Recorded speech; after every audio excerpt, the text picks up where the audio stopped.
ധർമ്മസംരക്ഷണത്തിന് വേണ്ട ഒരു ഘട്ടമാണ് വാനപ്രസ്ഥം. ഇത് വാനപ്രസ്ഥി സംഗമം എന്നാണ് ഇതിന് പേരിട്ടിട്ടുള്ളത്. അന്വർത്ഥനാമധേയം. ഇതിൽ ഇന്ന് ഇതിനെക്കുറിച്ച് സംസാരിക്കുമ്പോൾ പറയണം എന്നായിട്ട് ആവശ്യപ്പെട്ടിട്ടുള്ളത് മുതിർന്ന പൗരന്മാർക്ക് ഉള്ള ആധ്യാത്മിക ദൈനംദിന ചര്യയെക്കുറിച്ചാണ്.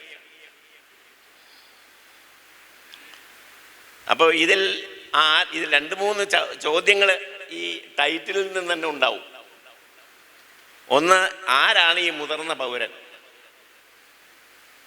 മുതിരല് ഉയരം വയ്ക്കലാണോ, തടി വയ്ക്കലാണോ, തലനരയ്ക്കലാണോ? എന്താണ് ഈ അധ്യാത്മ ദൈനംദിന ചര്യ? അധ്യാത്മം എന്ത്? അത് ചര്യയായി, അനുഷ്ഠാനമായി, ഉപാസനയായി വരുമ്പോൾ അതെങ്ങനെയാണ് അതിൻ്റെ സ്വഭാവം? ഇങ്ങനെ പല കാര്യങ്ങൾ ചർച്ച ചെയ്യേണ്ടതുണ്ട്. നിങ്ങൾക്കറിയാം, ഞാൻ പറഞ്ഞു, വേദം തന്നെ ധർമ്മസ്വരൂപമാണ്. വേദത്തിൽ വിധിക്കുന്നത് ധർമ്മം, നിഷേധിക്കുന്നത് അധർമ്മം. അപ്പം നിഷേധിക്കുക വഴി, അധർമ്മത്തെ നിഷേധിക്കുക വഴി സ്ഥാപിക്കുന്ന ധർമ്മത്തെയാണ്. അപ്പം ധർമ്മപ്രതിപാദകമാണ് സമഗ്രമായിട്ട് വേദം. ഇത് ആദ്യത്തെ പുരുഷാർത്ഥമാണ്. മനുഷ്യൻ ജനിച്ചാൽ ആദ്യം വേണ്ടത് ഈ ധർമ്മബോധമാണ്. ഇതുണ്ടായാൽ ഇതിനനുസരിച്ചാണ് അർത്ഥം ഉണ്ടാവുക, ഇതിനനുസരിച്ചാണ് കാമം ഉണ്ടാവുക, ഇതിനനുസരിച്ചാണ് മോക്ഷം ഉണ്ടാവുക. ധർമ്മമില്ലാണ്ട് അർത്ഥവുമില്ല, കാമവുമില്ല, മോക്ഷവുമില്ല. അതുകൊണ്ട് വേദത്തിന് തന്നെ പറയാറുണ്ട്, അതിൻ്റെ ബാഹ്യമായ ആ മന്ത്രങ്ങളുടെ ആശയം ധർമ്മമാണെങ്കിലും ആ ധർമ്മം തന്നെ ആന്തരിക തത്വമായിട്ട് മാറുന്നതാണ് ബ്രഹ്മം. അപ്പം ധർമ്മവും ബ്രഹ്മവും ഇത് രണ്ടുമാണ് വേദത്തിൻ്റെ പ്രതിപാദ്യം. ധർമ്മം തന്നെയാണ് ബ്രഹ്മം. പക്ഷെ ബാഹ്യമായിട്ട് നമ്മുടെ ബുദ്ധി പരിഭാഗമാകുന്നത് വരെ നമ്മൾ ധർമ്മം എന്ന് അതിനെ പറയും. ബുദ്ധി പരിഭാഗമായാൽ പിന്നെ അതിനെ ബ്രഹ്മം തോന്നും. ഇത്രയേ ഉള്ളൂ അതിൻ്റെ വ്യത്യാസം. അപ്പം ഇതിൽ മുതിർന്ന പൗരൻ ആര് എന്നാണ് ചോദ്യം. ഞാൻ തീർച്ചയായിട്ടും കണ്ട മുതിർന്ന പൗരനാണെന്ന് നിങ്ങൾക്ക് തോന്നില്ലേ? തല നല്ല നരച്ചിട്ടുണ്ട്. ശാരീരിക വളർച്ച മാത്രമല്ല ഉദ്ദേശിക്കുന്നത്. മുതരൽ എന്ന് വെച്ചാൽ വളരലാണ്. വളർച്ച ശരീരത്തിൻ്റെ മാത്രമല്ല, മനസ്സിൻ്റെയും കൂടി വളർച്ചയാണ്, അന്ധകരണത്തിൻ്റെ വളർച്ചയാണ്. അന്ധകരണം എന്ന് ഞാൻ പറയണത് ആത്മാവിന് പിന്നെ വളർച്ചക്കുറവൊന്നുമില്ല. അത് നിത്യമായ, ഏകസ്വരൂപമായ ഒന്നാണ്. അതുകൊണ്ട് അതിന് വലുതാവലും ചെറുതാവലൊന്നുമില്ല. വളർച്ചയും ഇതൊക്കെ അതിൻ്റെ എന്താ പറയുക, പരിണാമങ്ങളൊക്കെ ഉണ്ടാവുന്നത് ശരീരത്തിൻ്റെ ഭാഗമായിട്ടുള്ള അന്ധകരണങ്ങൾക്കാണ്. മനസ്സ്, ബുദ്ധി, ചിത്തം, അഹങ്കാരം, ഇത് 4മാണ് അന്ധകരണങ്ങൾ എന്ന് പറയുന്നത്. മനസ്സെന്ന് പറഞ്ഞാൽ സങ്കല്പ വികല്പാത്മകമാണ്. ചിത്തം എന്ന് പറഞ്ഞാൽ പഴയ സ്മരണയാണ്. ബുദ്ധി എന്ന് പറഞ്ഞാൽ നിശ്ചയിക്കുന്നതാണ്. ഇത് കണ്ട ഇതാണ്, ഇത് കണ്ട ഇതാണ്, ഇത് സത്യം, ഇത് ധർമ്മം, ഇത് ദാനം എന്നൊക്കെ നമ്മൾ ഉറപ്പിക്കുന്നത് ബുദ്ധി കൊണ്ടാണ്. അങ്ങനെ മനസ്സ്, ബുദ്ധി, ചിത്തം, അഹങ്കാരം എല്ലാം ഞാനുമായിട്ട് ബന്ധപ്പെടുത്തിയിട്ടാണ് എല്ലാ അറിവുകളും. ഞാനില്ലെങ്കിൽ അറിവില്ല. അപ്പോൾ ഞാൻ വേണം, അഹം, അതില്ലാണ്ട് നടക്കില്ല.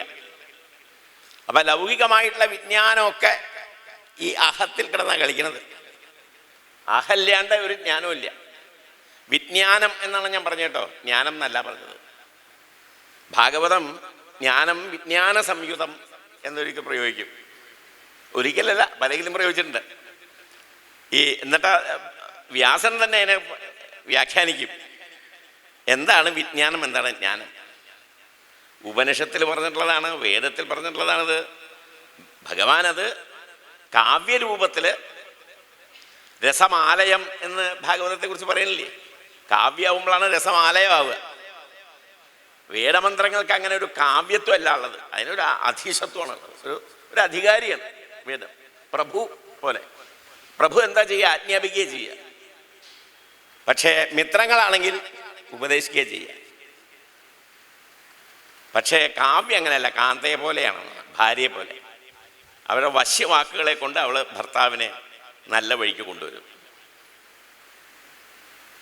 അങ്ങനെയാണ് രസമയമായിട്ടാണ് കാന്ത ഭർത്താവിനെ അനുകൂലമാക്കുക, ധർമ്മത്തിന് അനുകൂലമാക്കുക. അതുപോലെയാണ് കാവ്യങ്ങൾ. ഭാഗവതം അങ്ങനെ ആയതുകൊണ്ടാണ് ഭാഗവതത്തെ രസമാലയം എന്ന് പ്രത്യേകിച്ച് പ്രയോഗിച്ചത്. അപ്പം ഞാൻ പറഞ്ഞുകൊണ്ടുവന്നത്, വിജ്ഞാനം എന്തെന്ന് ഭാഗവതകാരൻ തന്നെ പറഞ്ഞിട്ടുണ്ട്. ഇത് പണ്ട് വേദത്തിലും ഉപനിഷത്തിലൊക്കെ പറഞ്ഞാണെന്ന് ഞാൻ പറഞ്ഞു. ദ്വേ വിദ്യേ വേദിതവ്യേ, അറിയപ്പെടേണ്ട രണ്ട് അറിവുണ്ട്. ദ്വേ വിദ്യേ, ദ്വേച്ച രണ്ട് വിദ്യകളുണ്ട് വേദിതവ്യേ, അറിയപ്പെടേണ്ടതായിട്ട്. പരാ അവരാ ചെയ്തി, പര എന്നും അവര എന്നും. പര എന്ന് പറഞ്ഞാൽ പരമമായ തത്വജ്ഞാനാണ്. ആ തത്വജ്ഞാനത്തിൽ അഹല്യ, ബ്രഹ്മം മാത്രമേ ഉള്ളൂ. ബ്രഹ്മവിത്ത് ബ്രഹ്മൈവ ഭവതി എന്നാണ്. ബ്രഹ്മവിത്ത്, ബ്രഹ്മത്തെ അറിയുന്ന ആള് ബ്രഹ്മം തന്നെയാണ്, അയാൾ ബ്രഹ്മത്തിന് വേറൊരാളല്ല. അപ്പോ ഈ അഹംബുദ്ധി നിലനിൽക്കുന്ന ജ്ഞാനം ഏതാണോ അതാണ് വാസ്തവത്തിൽ വിജ്ഞാനം. അത് ലൗകിക വിഷയങ്ങൾ മുഴുവൻ അതിൽപ്പെടും. ബ്രഹ്മ അല്ലാത്ത സകല അജ്ഞാനാദി സകല ജംസമൂഹ എന്ന് വേദാന്തി പറയും. അജ്ഞാനം തുടങ്ങി അതിൻ്റെ ഉൽപ്പന്നമായിട്ട് കാണുന്ന ഈ പ്രപഞ്ചത്തിലെ സമസ്ത വിഷയങ്ങളും ഒക്കെ അജ്ഞാനത്തിൻ്റെ സന്തതികളാണ്. അജ്ഞാനം എന്ന് പറഞ്ഞാൽ ജ്ഞാനത്തിൻ്റെ പൂർണ്ണമായ അഭാവം എന്നല്ല ഉദ്ദേശിക്കുന്നത്. ജ്ഞാനം പോലെ തോന്നും, കുറച്ചു കാലം നിലനിൽക്കും, അത് കഴിഞ്ഞാൽ അത് ഇല്ലാണ്ടേ പോകും. അത്രയേ ഉള്ളൂ.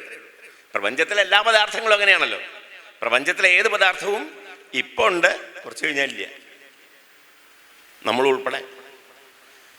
അപ്പോൾ ഇത് ഉള്ളതാണെന്ന് പറയാൻ പറ്റില്ല നമ്മളെക്കുറിച്ച്. നമ്മുടെ ഈ ശരീരം ഉള്ളതാണെന്ന് പറയാൻ പറ്റില്ല. കാരണം അത് ഇപ്പോൾ ഉണ്ടെന്ന് തോന്നുന്നു, കുറച്ച് കഴിഞ്ഞാൽ ഇല്ലാണ്ടേ പോകുന്നു. അപ്പം അതിന് ഉൽപ്പത്തി നാശമൊക്കെ ഉണ്ട്.